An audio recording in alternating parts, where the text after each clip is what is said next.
Waxaanu ka hadlaynaa sifooyinka lagu garto dadka kartida badan.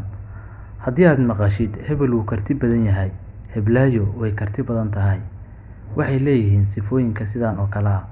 Haddii aad rabtid inaad noqotid qof karti badan ama qof leh sifooyinka kartida, waa inaad yeelataa afartan qodob. Afartan qodob qof walbo karti leh uu u baahan yahay. Haddaba su-aasha meesha taalla waxay tahay, kartidu maxay tahay? Kartidu sideedaba waa awood caqabad walba looga gudbo. Kartidu maxay taraysaa? Kartidu waxay taraysaa waa awoodda ama dhiiranaanta aad wax walba aad ku dhammaystirayso ama hadaf walba aad ku gaarayso.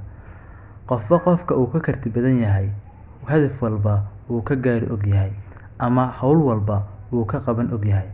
Marka haddii aad rabtid inaad noqotid qof aad u karti badan, afartan qodob waa inay asal ku ahaadaan ama waa inay noqdaan qaacidada aad isticmaalayso mar walba oo aad shaqo qabanayso. Markii aad shaqo codsanaysid ama aad galaysid interview, waxaa lagu weydiinayaa maxay tahay kartida aad leedahay ama kartida aad ku qaban kartid hawshaas. Waxyaabaha la isku qaato oo dadka dunida lagu kala qaato ama shaqaalaha lagu qaato waxaa ka mid ah kartida. Marka kartidu waa qayb aad u muhiim ah. Sidoo kale qofka aqoontiisa waxaa kaabaysa kartidiisa. Haddii aadan karti lahayn, aqoontaada ma noqonayso mid hadiiba horumarta ama wax badan beddesha. Haddii aad u baahan tahay inaad beddeshid qorshe walba oo kaa xumaaday ama aad ku guuldareysatid, markaas waxaad u baahanaysaa inaad isticmaashid kartidaada. Markii xaaladdu noocaas oo kale ay noqoto ama xaaladdu ay jiq noqoto, qof walba wuxuu micinsadaa kartidiisa iyo hadba sida uu hawshaas uga gudbi karo ama caqabadda. Marka dadka kartida badan markay caqabada noocaas oo kale la kulmaan, way ka gudbaan. Haddaba waxaan kuu sheegayaa afar qodob oo aas u ah dadka kartida badan oo ay isticmaalaan. Lambarka koowaad waa adkaysi. Dadka kartida badan waa kuwo adkaysi badan oo jecel inay caqabad walba inay u adkaystaan si ay u gaaraan guushooda. Haddii aadan u adkaysan karin caqabadaha ka hor imaanaya si aad u gaartid guushaada, oo aadan isticmaalin kartidaada, oo aadan adkaysi muujinin, run ahaantii ma gaari doontid meesha aad u socotid.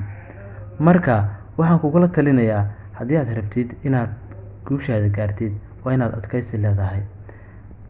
Lambarka labaad waa dadaal. Qofba qofka uu ka dadaal badan yahay wuu ka karti badan yahay, waa hubaal. Qof walba oo raba inuu gaaro guushiisa oo kartidiisa isticmaala wuxuu ku darayaa dadaal. Haddii aadan dadaal ku darin waxa aad doonaysid inaad gaartid, marna ma gaaraysid. Marka dadaalku shay walba ama wax walba oo ay bini'aadamku sameynayaan, dadaal ayaa asal u ah. Dadaal la'aan meelna cidna ma gaarto. Marka dadaalkuna waa mid aad u muhiim ah. Lambarka saddexaad waa isku dayga. Dadka kartida badan waxay jecel yihiin ama ay sameeyaan sifooyinkooda ka mid ah inay wax isku dayaan. Isku daygu waa guusha. Marka waxaan kuu sheegayaa, haddii aad wax isku daydo oo ay dadka kale ku fashilmaan, run ahaantii waxay ka mid tahay kartidaada. Qofku hadduu wax isku dayinba, waxay muujinaysaa qofkaas inuusan karti lahayn. Laakiin dadka kartida leh isku day ayay sameeyaan, hadday rabaan haba ku guuldareystaane. Aakhirka marka ugu dambeysana way ka guul gaaraan. Lambarka afraad waa hadaf ka dhabayn ama hadafka in la xaqiijiyo. Badanaa dadka kartida badan waa kuwo hadafkooda ka dhabeeya ama xaqiijiya meesha ay u socdaan. Haddii aad rabtid inaad noqotid qof karti badan oo caqabad walba ka gudba, afarta qodob aad ayay muhiim kugu tahay. Waxaan filayaa muuqaalkan inaad wax badan ka faa'iiday oo ku saabsan dadka kartidooda iyo waxa ay u tarayso. Marar badan ayaad maqashay hebel karti ma leh oo hawshaas ku qabto, heblaayo karti badan ma lahan. Laakiin kartida lagu sheegayaba xaqiiqadeeda waa afartan qodob. Afarta qodob haddii aad leedahay, marxalad walbana aad ka gudbi kadib, qof kaa karti badan dunida ma jiro.